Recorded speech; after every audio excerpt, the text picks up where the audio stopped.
नमस्कार प्रिय दर्शकों, एक बार फिर आपका स्वागत है। प्रिय दर्शकों, आज फिर एक नई कहानी, एक नया वीडियो लेकर के हम हाजिर हुए हैं। बूढ़े गिद्ध ने बताया कि स्त्री चाहे कितनी भी प्यारी हो, लेकिन उसे यह 3 बातें कभी मत बताना। प्रिय दर्शकों, हम कहानी शुरू करें और आप इस वीडियो में खो जाए। इससे पहले अगर आप हमारे चैनल पर पहली बार आए हैं तो चैनल को सब्सक्राइब करें, बेल आइकॉन को ऑन करें, अच्छे कमेंट किया करें ताकि हर आने वाले वीडियो का नोटिफिकेशन सबसे पहले आपको मिल सके, आप उसका फायदा उठा सके। चलिए शुरू करते हैं आज की यह प्यारी सी कहानी, यह प्यारा सा वीडियो। प्रिय दर्शकों, किसी जंगल में एक बूढ़े गिद्ध और बूढ़े गिद्ध की पत्नी घोंसला बनाकर के रहते थे। उन दोनों में बड़ा ही प्रेम व्यवहार था, एक दूसरे के बिना कोई एक पल भी नहीं रह सकता था। जब कभी बूढ़ा गिद्ध घोंसला से बाहर उड़ करके जाता तो बूढ़े गिद्ध की पत्नी उसके इंतजार में घंटों बैठी रहती थी। जब तक बूढ़ा गिद्ध वापस नहीं आ जाता तब तक वह ना तो कुछ खाती और ना पीती थी। एक दिन की बात है कि बूढ़ा गिद्ध कहीं बाहर गया हुआ था। बूढ़े गिद्ध की पत्नी उसके इंतजार में काफी देर से बैठी थी। कुछ देर के बाद बूढ़ा गिद्ध हांफता हुआ आया और चुपचाप जाकर के अपने घोंसले में लेट गया। बूढ़े गिद्ध की इस तरह की हालत को देख करके बूढ़े गिद्ध की पत्नी उसके पास गई और कहने लगी कि हे स्वामी, क्या बात है, आज तुम बहुत उदास दिखाई देते हो।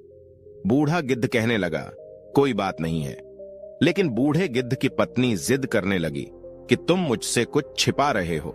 बार बार पत्नी के जिद करने पर बूढ़ा गिद्ध कहने लगा, तुम मुझसे आज कुछ पूछना ही चाहती हो तो इससे पहले मैं तुम्हें एक कहानी सुनाता हूं। उस कहानी को तुम ठीक से समझ लो, इसके बाद तुम्हें जैसा उचित लगे वैसा करना। बूढ़ा गिद्ध कहानी सुनाने लगा। बूढ़ा गिद्ध कहने लगा, प्राचीन समय की बात है। किसी राज्य में एक राजा और रानी दोनों रहते थे। राज्य में हर तरह की सुख सुविधाएं थीं, घोड़े, दास, दासियां, अनेक तरह का धन दौलत, उनके पास सब कुछ था। यदि उनके पास कुछ नहीं था तो वह थी संतान। इसी कारण से राजा और रानी दोनों बहुत ही चिंतित रहते थे। उस राजा और रानी ने अनेक तरह के धार्मिक अनुष्ठान किए, मंत्र किया, जप तप किया, अनेक तरह का पूजा पाठ किया, लेकिन कोई फायदा नहीं हुआ। राजा रानी दोनों बुढ़ापे की ओर बढ़ते गए। एक दिन की बात है कि राजा और रानी यह सोच करके बड़ी ही चिंता में व्याकुल होने लगे कि अब राज्य का क्या होगा, हमारे राज्य का कौन वारिस बनेगा। इतना बड़ा राज्य है, इसको कौन संभालेगा, कौन लेगा हमारी प्रजा की जिम्मेदारी। राजा और रानी दिन रात इसी चिंता में घुलने लगे। उनको खाने पीने की भी सुध भी नहीं रहती थी। एक दिन सुबह की बात है कि राजा के दरबार में एक साधु आता है और दासी दौड़ करके रानी के पास जाती है। रानी दासी से कहती है कि यह मेरा अंतिम दान धर्म है, इसके बाद मैं अपने हाथों से कोई दान नहीं करने वाली। रानी चावल से भरा हुआ एक कटोरा हाथ में लेकर के बाहर आती है और साधु की झोली में डाल देती है। उसके चेहरे पर छाई हुई व्याकुलता देख करके वह साधु रानी से पूछता है कि रानी क्या हुआ, आप इतना दुखी क्यों हैं? रानी साधु को सारी जो भी बात थी वह सब कुछ रोते हुई बताने लगी। साधु को रानी पर दया आ गई। कुछ पल गंभीर होने के बाद साधु कहने लगा कि चिंता मत करो रानी, आपकी संतान की इच्छा पूरी हो जाएगी। आपकी कोख से एक पुत्र जन्म लेगा। मात्र वह 14 साल तक ही आप लोगों को मिलेगा। उसके आगे वह इस मृत लोक में नहीं रह पाएगा। इससे बढ़कर के आपको कुछ देना मेरे लिए संभव नहीं है। अपनी बात पूरी करते करते उसने अपनी झोली में से हाथ डाला और थोड़े से चावल निकाल करके रानी को दे दिया और कहा कि आप और राजा दोनों इस चावल की खीर बना करके दोनों खा लेना, इससे तुम्हें पुत्र की जल्दी प्राप्ति होगी। इतना कहकर के वह साधु वहां से चला गया। उस साधु के जाने के बाद रानी सोचने लगी, 14 साल तो सही है, उतने समय के लिए हमें पुत्र तो मिलेगा, यही काफी है। उतने साल तक मैं उसे जी जान से बड़ा करूंगी, उसका पालन पोषण करूंगी, उसे बहुत प्यार करूंगी, उसे दुलार करूंगी, और अपनी संतान की जो हमारे मन में इतने दिनों से इच्छा मरी पड़ी हुई थी वह जीवित हो जाएगी। बूढ़ा गिद्ध कहने लगा कि उस रात अपना सारा राजकाज खत्म करने के बाद रानी राजा के पास पहुंची और राजा को जाकर के सारी बात बता दी कि साधु ने उसे कुछ चावल देकर के खीर बना करके खाने के लिए कहा है। साधु महाराज ने यह चावल हम दोनों को खीर बना करके खाने के लिए कहा है। राजा कहने लगा, इतना दान धर्म किया, जब तप किया, कोई फल नहीं मिला, अब इस खीर से हमें संतान की प्राप्ति होगी क्या? उस पर रानी कहने लगी, जब इतना सब कुछ किया तो अब यह भी सही, इतना भी कर लेते हैं, हो सकता है इसके बाद ईश्वर हमारी इच्छाएं को पूरी कर दे। उस साधु के क्रोध को क्यों बुलावा दे, यदि उसका हम कहना नहीं मानेंगे तो साधु नाराज हो जाएगा। राजा को अब किसी पर विश्वास था नहीं, लेकिन पत्नी को दुख ना पहुंचे इसलिए वह राजा राजी हो गया। एक दिन क्या होता है कि राजा और रानी दोनों स्नान करते, भगवान का नाम लेकर के, अपने पूर्वजों का स्मरण करते हुए और उस संत का नाम लेते हुए उस चावल से खीर बनाते हैं और दोनों खा लेते हैं। उसके बाद निश्चिंत होकर के राजा और रानी दोनों सो जाते हैं। कुछ दिन बीत जाते हैं और साधु द्वारा कहे के अनुसार रानी गर्भवती हो जाती है। उस पर राजा रानी बहुत ही खुश होते हैं और उनकी खुशी फूले नहीं समाती हैं। राजा रानी से कहने लगा कि महारानी, सचमुच साधु महाराज की कृपा हमारे ऊपर बरस पड़ी है। जब उसका समय पूरा हुआ, 9 माह के बाद पूरे समय के अनुसार रानी ने एक बहुत ही सुंदर पुत्र को जन्म दिया। बड़ा ही तेज था उसके चेहरे पर, मुखमंडल उसका चमक रहा था। राजा ने बड़ी धूमधाम से पुत्र के नामकरण और सारे राज्य में कई दिनों तक भंडारा चलवाया, उत्सव मनाया गया। और अब पुत्र की कुंडली को देखने के लिए राज्य के सबसे बड़े विद्वान पंडित को राजा ने बुलाया। पंडित जी ने जब उस पुत्र की कुंडली को देखा तो पंडित जी कुंडली देख करके बहुत चिंतित हो गए।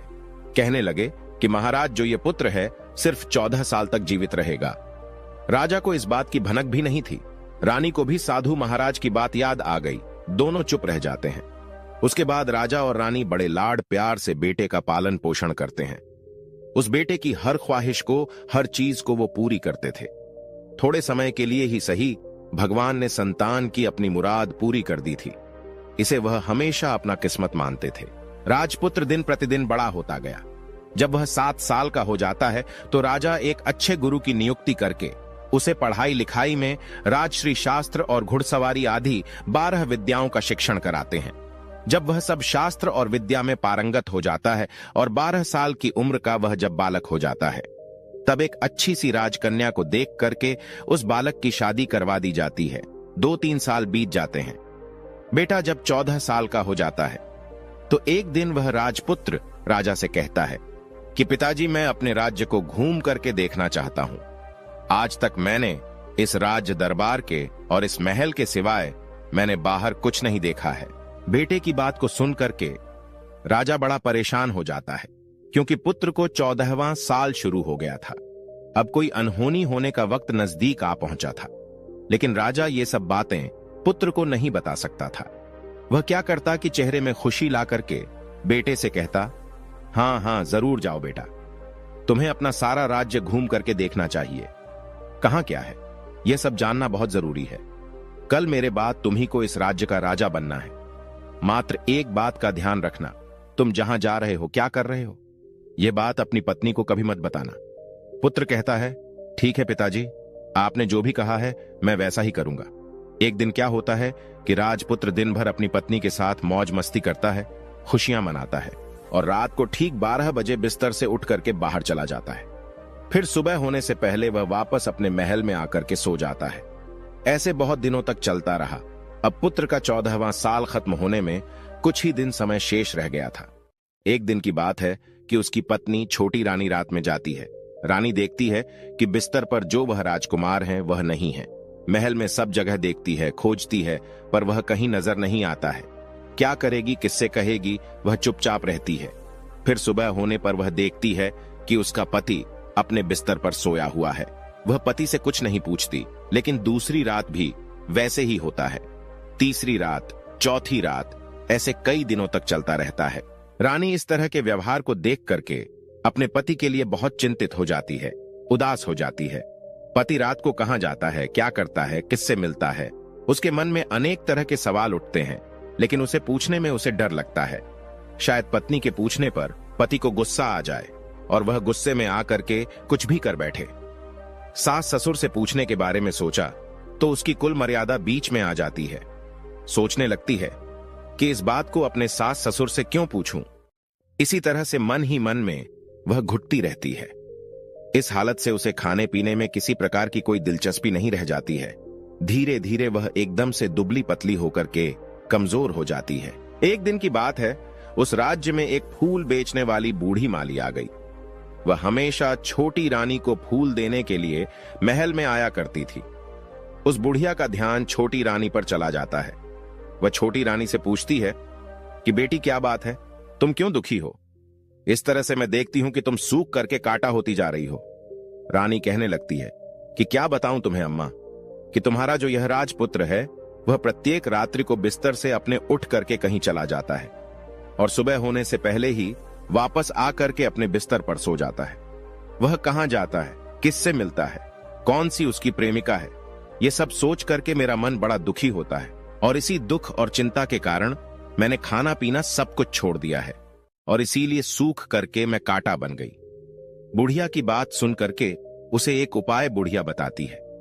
कहती है कि बेटी ऐसा करना कि आज रात तुम सोना मत, उसके पीछे जाकर के देखना कि वह कहां जाता है, क्या करता है, किससे मिलता है, उसकी ठीक से पहरेदारी करना। राजपुत्र की पत्नी रहती है पर मुझे नींद आ गई तो क्या करूंगी। वह बूढ़ी माई कहती है कि नींद ना आए इसलिए एक काम करना, अपने बाएं हाथ की उंगली में एक छोटा सा जख्म बना लेना और उस पर थोड़ी सी मिर्च लगा करके उसमें छिड़क देना। उससे तुम्हें बड़ी जलन होगी और उस पीड़ा से तुम्हें रात भर नींद नहीं आएगी। रानी बुढ़िया के कहने के अनुसार अपनी उंगली में एक छोटा सा घाव बना करके और उस पर थोड़ा सा मिर्च लगा लेती है और उसे नींद नहीं आती है। लेकिन थोड़ी देर के बाद जब वह सो जाती है, दूसरे दिन सुबह बुढ़िया जब फूल लेकर के आती है, उसके महल में पहुंचती है और पूछती है उससे कि क्या हुआ बेटी, कि देख पाई क्या, तुम्हारा पति कहां जाता है। रानी कहती है कि नहीं अम्मा, पहले कुछ समय जलन के कारण मुझे नींद नहीं आई, लेकिन जैसे ही जलन शांत हुई उसके बाद मैं सो गई, फिर मुझे पता नहीं चला कि क्या हुआ। वह बुढ़िया कहती है कोई बात नहीं, आज तुम उंगली पर पहले से थोड़ा बड़ा जख्म बना लेना और उस पर ज्यादा मिर्च लगा लेना। रानी वैसे ही करती है, परंतु वह सिर्फ पति के बिस्तर से उठ करके बाहर निकलते वक्त जाग पाई थी। वह उसके पीछे नहीं जा सकी क्योंकि उसकी आंखें उस समय तक मूंद गई थीं। उसे नींद आ चुकी थी।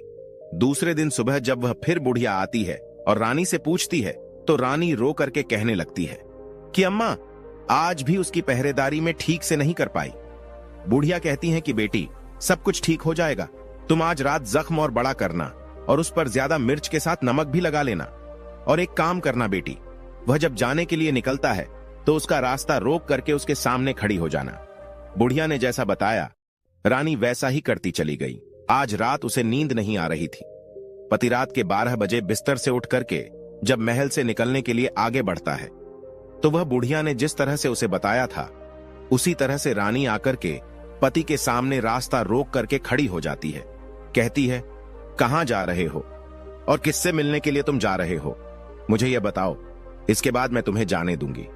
पत्नी को इस तरह से देख करके वह राजपुत्र उसे बहुत समझाने की कोशिश करता है। कहता है कि देखो, अगर मैंने तुम्हें यह बात बता दी तो मैं तुम्हें दोबारा नहीं मिल पाऊंगा। पत्नी कहती है, कोई बात नहीं, ना मिल पाओ, लेकिन आप रात के समय कहां जाते हो, क्या करते हो, किससे मिलते हो, यह पहले मुझे बता दीजिए। वह राजपुत्र अपनी पत्नी के जिद के आगे बिल्कुल असहाय हो जाता है। पत्नी की जिद के आगे उसकी एक नहीं चलती। ठीक उसी समय उसका 14वां साल खत्म होने वाला था, 15वां साल लगने वाला था। वह सोचता है कि वह कुछ चावल को मंत्रों से सिद्ध करके अपनी पत्नी को दे करके कहता है कि देखो, इन चावल के दानों को दोनों हाथों में अपनी मुट्ठी में पकड़ लेना।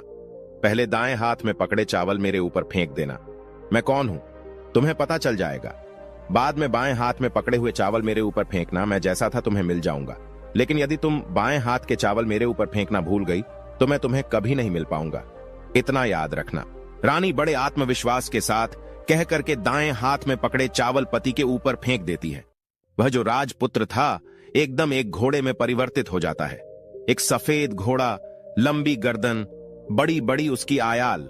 देखते ही वह तेजी से दौड़ने लगता है। रानी उस घोड़े को देख करके एकदम से घबरा जाती है और पति ने बाएं हाथ के चावल फेंकने की जो बात कही थी वह सब रानी भूल जाती है। उसकी आंखों के सामने वह घोड़ा हिन हिना करके महल से बाहर चला जाता है। घोड़ा जो महल से बाहर जाता है तो वापस नहीं आता। अब रानी को बड़ा पश्चाताप होता है। वह स्वयं को कोसने लगती है, लेकिन अब उससे कोई फायदा नहीं होने वाला था। राजपुत्र वो वापस नहीं आने वाला था। जब सुबह होती है, महाराज और महारानी को जब बात पता चलती है तो उन्हें बहुत दुख होता है। दोनों बिस्तर पकड़ लेते हैं और अपने बेटे का इंतजार करने लगते हैं। एक दिन उनका बेटा वापस आएगा, यही सोचते रहते हैं। इसी तरह से 1 दिन, 2 दिन, 10 दिन, महीना बीत गया। 2 महीने बीत गए, 3 महीने बीत गए। आखिर धीरे धीरे करके 6 महीने पूरे हो गए, लेकिन राजपुत्र का अब तक के कोई किसी प्रकार का कोई पता नहीं था। मंत्री राजपुत्र को ढूंढने के लिए राज्य के गांव गांव सिपाही भेजता है, लेकिन उसे कोई सफलता नहीं मिलती है। इधर रानी अपनी जिद के कारण पति गायब हो गया, यही सोच करके स्वयं ही मन अपने आप को कोसती रहती है। और एक दिन वह प्रण लेती है कि कुछ भी हो जाए, मैं पति को किसी तरह से ढूंढ करके उसे वापस जरूर घर लेकर के आऊंगी। एक दिन की बात है कि सुबह उठ करके वह अपने सास ससुर के पास जाती है और कहती है कि मैंने अपने पति को जो भी मैंने पाप कर्म किया है और उसी के कारण मेरा पति यहां से नाराज होकर के चला गया है। मैं किसी भी कीमत पर अपने पति को खोज करके लाऊंगी और मैं अपने पति की खोज में जा रही हूं। महाराज और महारानी को क्या चाहिए था? उनका पुत्र था, बेटा किसी तरह से उनको मिलना चाहिए था। वो बहू को जाने की आज्ञा दे देते हैं, कहते हैं कि बेटी तुम्हें जो चाहे वह करो, जहां जाना हो वहां जाओ, लेकिन हमारे बेटे को वापस लेकर के आओ, भगवान तुम्हें कामयाबी दे। अब रानी क्या करती है? वह शाही भेष बदल करके एक सेठानी बन जाती है और अपने साथ कुछ नौकर और दासियों को लेकर के, थोड़ा सा कुछ सामान अपने हाथ में लेकर के राज्य की सीमा पर जाती है और वहां एक बड़ा सा भोजनालय खोल देती है। वह आने वाले सब यात्रियों को वह मुफ्त में खाना खिलाने लगती है और उनसे कहती है कि तुम्हें जो खाना खाना है उसके लिए एक शर्त है। कोई अजीब चीज उसकी मालकिन को यानी राजकन्या को बतानी पड़ेगी। जो वहां आने वाला हर नागरिक अपनी तरफ से मैंने यह देखा है, मैंने वह देखा है, यह कहकर वहां से मुक्त खाना खाकर के जाता था। परंतु रानी को जो बात चाहिए थी वह अब तक नहीं मिल रही थी। ऐसे ही कई दिन बीतते गए। एक दिन क्या होता है कि रानी के महल फूल लेकर जाने वाली बुढ़िया के एक बेटा और बहू थे। उनका एक छोटा बेटा था, यानी बुढ़िया का एक पोता था। बेटा और बहू सुबह काम के लिए जब निकलते तो पोते को संभालने की जिम्मेदारी बुढ़िया पर रहती थी। बुढ़िया दिन भर पोते को अपने पालती थी। एक दिन होता क्या है कि बुढ़िया को पान खाने की बड़ी आदत थी। वह पान खाने के लिए उसे चूना चाहिए था। वह उसे तैयार करने के लिए सीपियां लेकर के आई और इन सीपियों को भूनने के लिए गोबर के कंडे चाहिए थे। कंडे इकट्ठा करने के लिए वह बांस की टोकरी लेकर के चरवाहे के मैदान में गई। वहां बहुत सारे कंडे थे। उन्हें जमा करते करते उसे घर आने में काफी अंधेरा हो चुका था। इस ओर शाम होते ही काम से वापस बेटा और बहू पहुंचे तो देखा कि बच्चा घर पर अकेला है और रो रहा है। वो दोनों गुस्से से आग बबूला हो गए। इतने में ही वह बुढ़िया घर आ गई। बेटा ने पूछा कि पोते को घर में अकेला छोड़ करके तुम कहां गई थी? वो बुढ़िया कहने लगी कि गोबर के कंडे इकट्ठे करने के लिए गई थी। इस पर जो उसका बेटा था वो कहने लगा, दोबारा बच्चे को अकेला छोड़ करके यदि घर से कहीं गई तो मैं तुम्हें बहुत मारूंगा।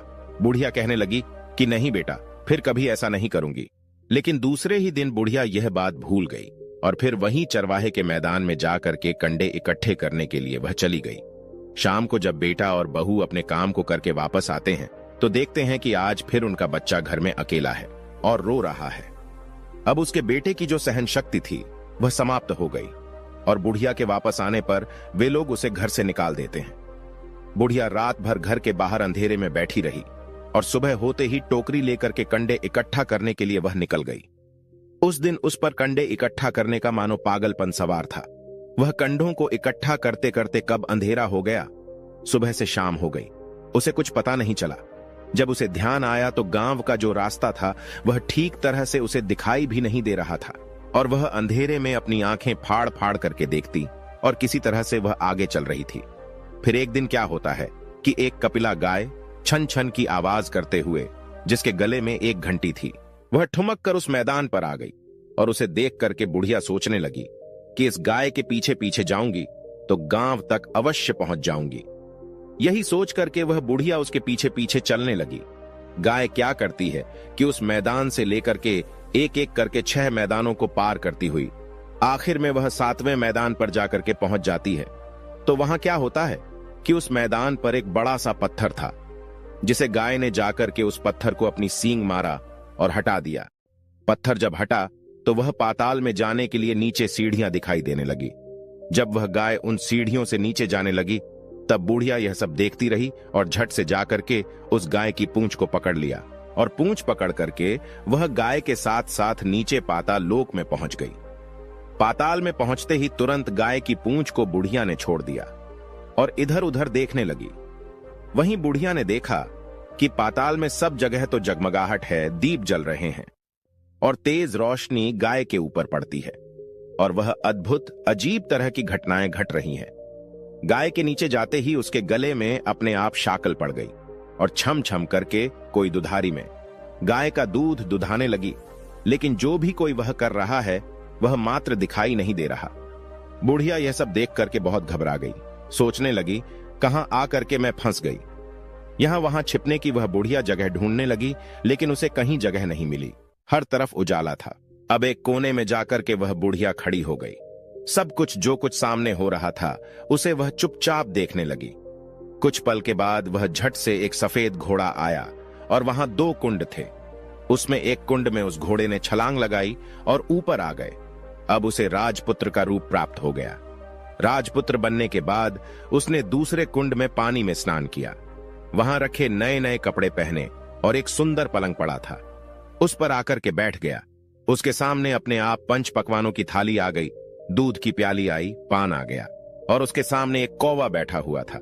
राजपुत्र ने खाना खाया, दूध पिया, पान सुपारी खाई और बिस्तर पर लेट जाने से पहले वह भगवान सूर्य का स्मरण करके सामने उसके रखे हुए कौवे से पूछने लगा कि कौवे कौवे, मेरे माता पिता क्या कर रहे हैं?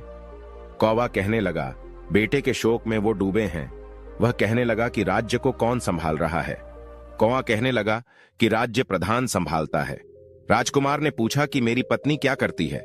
कौवे ने कहा, उसने चौराहे पर आकर के भोजनालय शुरू किया है और आते जाते लोगों से वह हर रोज नई खबर के बारे में पूछती है। कौवे के यह कहते ही राजपुत्र कहने लगा, ठीक है। उसके बाद वह सो गया। बुढ़िया कोने में खड़ी होकर के यह सब कुछ देखती रही।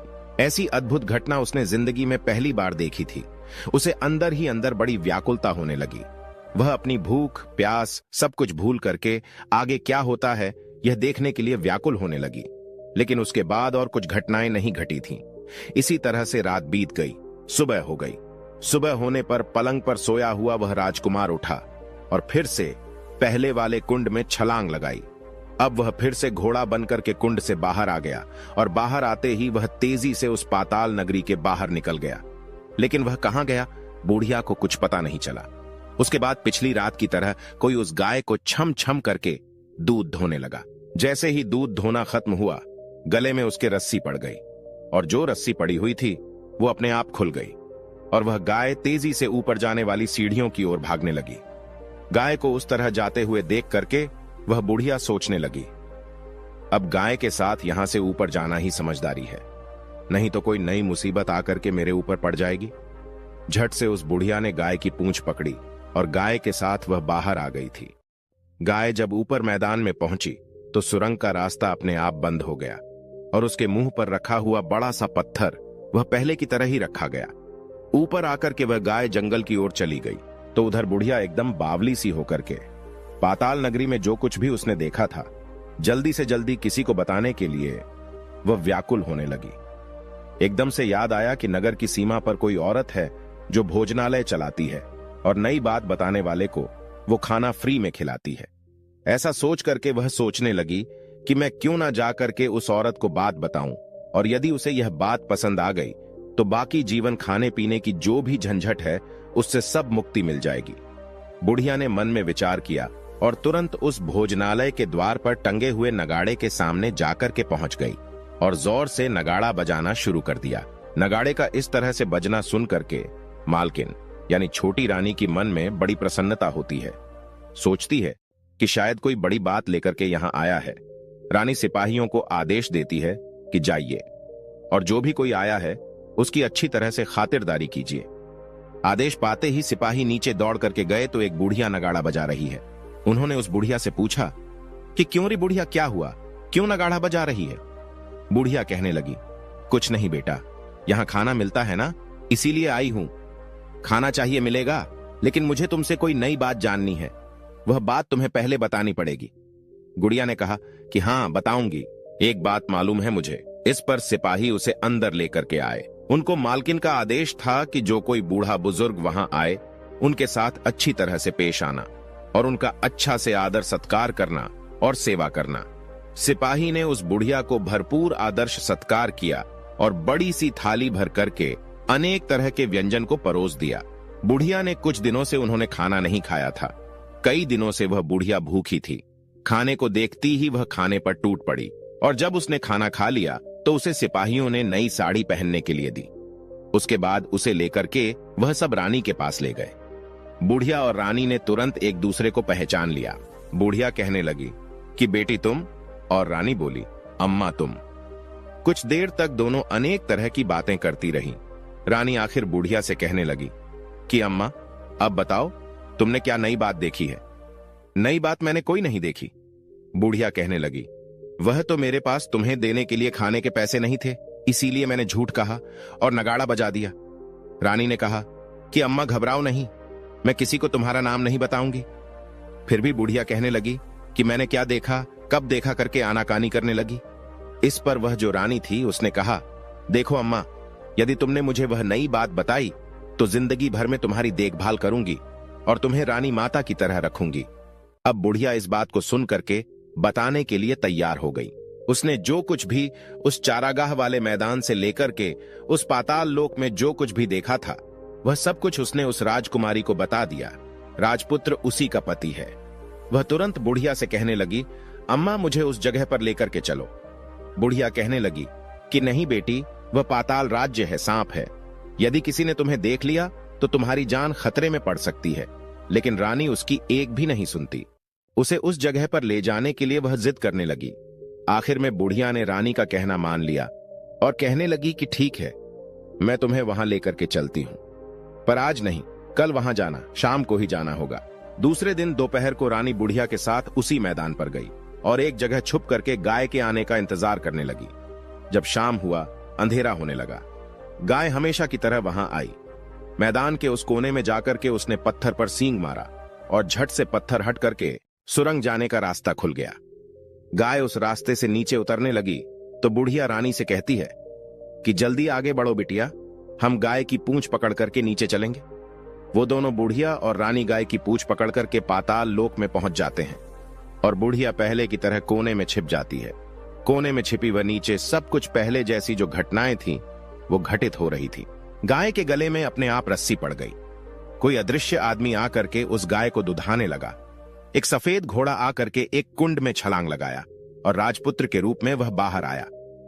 राजपुत्र दूसरे कुंड में नहाने के बाद उसने सामने रखी थाली आ गई और दूध की प्याली आ गई, पान सुपारी आ गया। राजपुत्र सब कुछ खाने और पान खाने के बाद सोने के लिए पलंग पर गया और सोने से पहले सूर्य देव का नाम लेकर के उसने सामने बैठे हुए कौवे से फिर पूछा, कौवे कौवे, मेरे माता पिता इस समय क्या कर रहे हैं? कौवे ने कुछ जवाब नहीं दिया, बल्कि वह उदास हो गया। राजपुत्र को कुछ अघटित हुआ। वह संदेह हो गया, वह उदास हो गया और जो कुछ हुआ वह हो जाने दो, ऐसा सोच करके सोने के लिए बिस्तर पर लेट गया। अब रानी का संयम छूट गया। वह दौड़ करके पति के पास गई और उसके पैर पकड़ने के लिए आगे बढ़ने लगी। राजपुत्र तुरंत ही पत्नी को पहचान गया। वह झट से पीछे हटा और चिल्लाने लगा, नहीं नहीं, मुझे मत छूना वरना सर्वनाश हो जाएगा। रानी दोनों हाथ जोड़ करके पति से अपनी भूल की माफी मांगने लगी। स्वामी, मुझसे बड़ी भूल हो गई। मुझे आपसे कुछ नहीं पूछना चाहिए था कि रात को कहां जाते हो। मैं अपनी भूल स्वीकार करती हूं। मुझे मेरी भूल की सजा मिल गई है। अब आप घर चलो। आपके वियोग में आपके माता पिता ने बिस्तर पकड़ लिया है। वह सूख करके काटा हो गए हैं और आपकी प्रजा बड़ी दुखी है। उस पर राजपुत्र कहने लगा, वही तो एक बार तुम गलती कर बैठी हो, अब दोबारा मत करना, नहीं तो तुम्हें जो दिख रहा हूं वह भी नहीं दिखूंगा। रानी रोने लगी, जोर जोर से जमीन पर सर पटकने लगी। राजपुत्र के मन में रानी के प्रति दया आ गई। वह उससे कहने लगा, यदि तुम मुझे पाना चाहती हो तो तुम्हें एक काम करना होगा।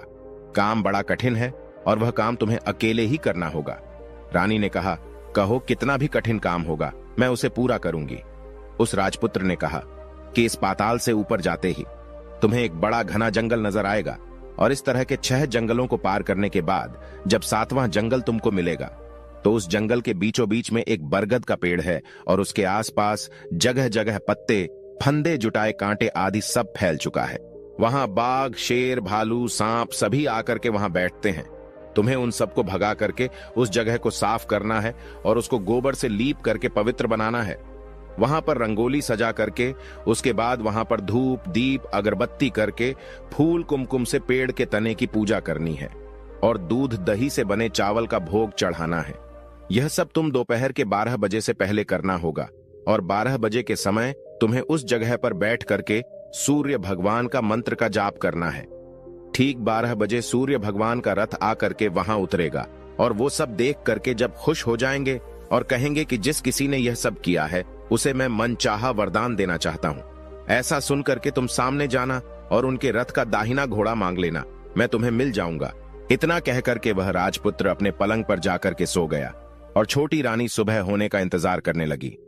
सुबह होते ही वह बुढ़िया के साथ गाय की पूंछ पकड़ करके ऊपर आ गई। ऊपर आने के बाद वह बुढ़िया से कहने लगी, अम्मा, अब मैं अकेले आगे जाऊंगी, तुम भोजनालय को वापस चली जाओ।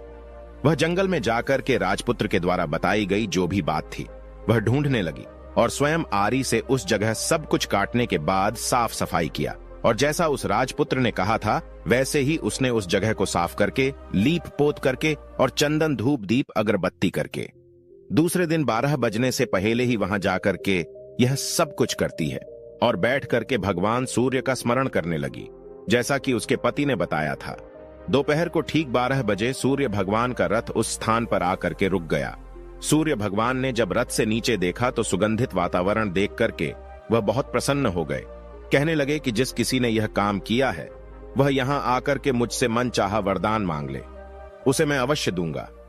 रानी ने जब ये शब्द सुना तो बिना किसी संकोच के दौड़ करके वह सूर्य भगवान के सामने आई और उनको साष्टांग प्रणाम करके कहने लगी, भगवान वह मैं ही हूं, मैंने इस जगह को साफ किया है। अच्छा, तो तुम्हें जो चाहिए वह वरदान मांग लो। भगवान, मुझे आपकी रथ का दाहिना घोड़ा चाहिए। सूर्य भगवान बोले, नहीं नहीं, मैं तुम्हें इसे नहीं दे सकता। मैं किसी भी तरह से तुम्हें रथ का यह घोड़ा नहीं दे सकता। मेरे रथ में 12 घोड़े हैं। तुम चाहो तो कोई और घोड़ा मांग लो, लेकिन यह दाहिना घोड़ा मत मांगो, वो मैं तुम्हें नहीं दे सकता। छोटी रानी ने एक भी नहीं सुना। वह सूर्य देव से एक ही बात कह रही थी कि हमें और कुछ नहीं चाहिए, आपके रथ का सिर्फ दाहिना घोड़ा ही चाहिए। वह सूर्य भगवान के पैरों में कहने लगी कि मैं अपनी जान दे दूंगी। सूर्य भगवान के पास धर्म संकट पड़ गया। उन्होंने वचन दे दिया था, अब अपने वचन से पलट नहीं सकते थे। उन्होंने कहा, ठीक है, दे दिया तुम्हें घोड़ा। सूर्यदेव ने कहा कि फिर एक बात और कही, देखो, मैंने तुम्हें घोड़े को तो दे दिया, लेकिन वह तुम्हें यहां नहीं मिलेगा। तुम्हें उसे जाकर के पाताल लोक से लाना होगा। रानी कहने लगी, पाताल क्या भगवान, मैं उन्हें पाने के लिए कहीं भी जा सकती हूं और किसी हद तक कुछ भी कर सकती हूं। रानी को वचन देकर के सूर्यदेव अपने मार्ग में चले गए और इधर रानी जंगल से अपने भोजनालय में आ गई। अब वह उस बुढ़िया को लेकर के उस मैदान पर आ गई। जल्दी ही शाम हो गई। शाम होते ही वहां पर गाय पहुंची और गाय की पूंछ पकड़ करके वह दोनों वहां पर पाताल लोक में जाकर के पहुंच गई। रानी और बुढ़िया जल्दी जल्दी नीचे जो कुछ भी पाताल लोक में घटनाएं थीं, वह सब पहले की तरह ही घटित होने लगी। घोड़े का एक कुंड में स्नान करके राजपुत्र बनना, नहा धो करके पलंग पर जाकर के बैठना और खाने पीने की थाली उसके सामने आना। जो कुछ पहले हुआ था वह सब उसी तरह से हो गया, लेकिन आज एक नई बात घटी थी। आज 2-2 थाली, 2-2 दूध की प्याली उसके सामने आए। अपने हिस्से की थाली खा करके, दूध पी करके, पान खा करके वह सोने के लिए चला गया और हमेशा की तरह सोने से पहले वहां बैठे कौवे से वह पूछने लगा, कौवे कौवे, मेरे पिता क्या करते हैं? उस कौवे ने जवाब दिया कि वह दोनों तुम्हारे शोक में मरने की स्थिति में पहुंच गए हैं। ऐसा कौवे के मुख से सुनते ही राजपुत्र की आंखों से आंसू बहने लगे। फिर वह पूछने लगा कि कौवे कौवे, मेरा राज्य कौन चला रहा है? वह कौवा कहने लगा कि तुम्हारा राज्य प्रधान चला रहा है और वह सब कुछ हड़प चुका है। वह प्रजा पर बहुत अत्याचार कर रहा है। यह सुन करके राजपुत्र को बड़ा गुस्सा आया। वह गुस्से में अपनी मुट्ठी को भींचने लगा। पूछने लगा, कौवे कौवे, मेरी पत्नी इस समय क्या कर रही है? कौवा कुछ नहीं बोला, चुप रहा। अब रानी का संयम जवाब दे चुका था। वह दौड़ करके पति के गले में जाकर के पड़ गई। राजपुत्र कहने लगा, अब मैं तुम्हें मिल गया। रानी कहती है, सच कहते हो, अब आप फिर से घोड़ा तो नहीं बनोगे? राजपुत्र ने कहा, नहीं, मैं दोबारा घोड़ा नहीं बनूंगा। तुमने जो इतने सारे कष्ट उठाए हैं मुझे पाने के लिए, इसलिए सूर्यदेव ने मुझे सदा के लिए घोड़े के जन्म से मुक्त कर दिया है। राजपुत्र ने बड़े प्यार से कहा और उसे गले लगाया और उसके आंसू पोंछे। और उसके बाद वह जो वहां पर कौवा बैठा हुआ था वह कहने लगा कि हे राजकुमार और राजकुमारी, तुम दोनों जाने से पहले मेरी 3 बातें याद रखना। कौवा राजकुमार से कहने लगा कि पत्नी चाहे कितनी भी प्यारी हो, आप उसे कितना भी मानते हो, लेकिन ये 3 बातें उसको कभी नहीं बताना। पहली बात, जिस बात को बताने से आपके ऊपर और आपके परिवार पर संकट आने वाला हो, उस बात को पत्नी को कभी नहीं बतानी चाहिए। दूसरी बात, ऐसी बातें जिनको आप गुप्त रखना चाहते हैं, किसी के साथ शेयर नहीं करना चाहते, वह बातें भी पत्नी को नहीं बतानी चाहिए, क्योंकि स्त्रियों के पेट में कोई भी बात नहीं पचती है। इसीलिए गुप्त बातों को पत्नी को कभी नहीं बताना चाहिए। जिस बात को बताने से आपकी जान को खतरा हो और आपके माता पिता को कष्ट हो, आपके परिवार पर संकट आ जाए, ऐसी बात को भी स्त्री को कभी नहीं बताना चाहिए। कौवे की बात को सुनकर के वह दोनों ने कहा, ठीक है, जैसी गलती हम लोगों ने पहले की है, अब वह दोबारा गलती मैं नहीं करूंगी। उसके पश्चात उस राजपुत्र ने बड़े प्यार से कहा और उसे गले लगा लिया, अपनी रानी के आंसू पोंछे। कुछ देर के बाद सुबह हो गई। गाय की श्रृंखला टूट करके भूलोक पर जाने लगी। रानी, राजपुत्र और बुढ़िया उसकी पूंछ पकड़ करके ऊपर आ गए। ऊपर आने पर वह सीधे भोजनालय में पहुंचे। वहां का सब सामान लोगों में बांट दिया और ताला लगा करके अपने राज्य को वापस चले गए। अपने राजपुत्र को वापस आते हुए देख करके जो प्रधान था वह घबरा गया। राजपुत्र ने उसे बंदी बना करके कैद खाने में डाल दिया और राज्य की बागडोर को खुद अपने हाथों में ले लिया। इसके बाद अपने माता पिता से मिलने के लिए वह राजकुमार राजकुमारी के साथ अपने महल में गया। और राजपुत्र क्या देखता है कि उसके माता पिता उसका शोक करके कांटे बन गए हैं। पुत्र को देख करके मरणासन्न स्थिति में राजा और रानी की आंखों से टप टप आंसू बहने लगे। उन दोनों ने पुत्र को गले लगाया, उसे प्यार से सहलाने लगे। इतना होने के बाद उनके सेहत में एकदम से सुधार आने लगा। वो बिस्तर से उठ करके बैठ गए, पुत्र को आशीर्वाद देने लगे। राजा के पुत्र के आने की खबर तुरंत सारे राज्य में फैल गई। प्रजा इस तरह की बात को सुन करके फूली नहीं समा रही थी। सारी प्रजा राजमहल में आकर के इकट्ठी हो गई। राजपुत्र ने उन्हें दर्शन दिया और आज से उन्हें किसी प्रकार का कोई दुख नहीं पहुंचेगा, ऐसा वचन देकर के वह अपने राज्य के सिंहासन पर जाकर के बैठ गया और एक अच्छा राजा बन करके अपने अच्छे राज्य को अच्छी तरह चलाने लगा और अपनी पत्नी के साथ और अपने माता पिता के साथ सुख शांति से जीवन बिताने लगा। और जो वह बुढ़िया थी उसे वो अपने पास में रख लिया। फिर वह गिद्ध कहता है कि हे प्रिय, अगर तुम इस कहानी को सुनने के बाद भी मुझसे पूछना चाहती हो तो पूछ सकती हो। तब गिद्ध की पत्नी कहती है कि हे स्वामी, मैं आपकी बातों को अच्छी तरह से समझ गई हूं, मुझे अब आपसे कुछ नहीं पूछना है। प्रिय दर्शकों, हमारी आज की कहानी, आज का वीडियो यहां समाप्त होता है। हम उम्मीद करते हैं कि आपको यह कहानी पसंद आई होगी और आप इससे ढेर सारी प्रेरणा लेंगे। मिलते हैं अगली ज्ञान चर्चा के साथ अगली वीडियो में। तब तक के लिए नमस्कार, धन्यवाद।